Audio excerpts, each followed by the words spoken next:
الله على الوفاء، الله على هذا العمل المبارك، الله على مملكة الإنسانية، الله على حكامها وشعبها وجيشها، الله على هذا الوفاء العجيب. يا إخوة 15 دقيقة فقط تفصلنا عن وصول هذه الطائرة المباركة، ومبارك من فيها، ومبارك من قادها، ومبارك من وجهها.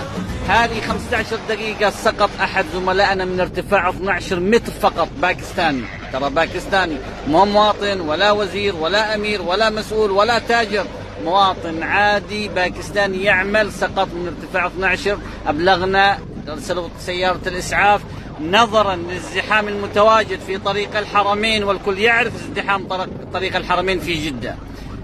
أرسلوا هذه الطائرة المباركة لإجلاء هذا العامل الباكستاني وإسعافه إلى مستشفى الملك فهد.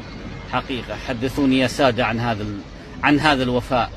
أعطوني دولة من الدول المجاورة ولا الأوروبية تستطيع بأقل من 15 دقيقة ترسل سيارة إسعاف وثلاث دوريات توقف حركة السير عشان إسعاف عامل باكستاني. حدثوني عن هذا الوفاء يا سادة.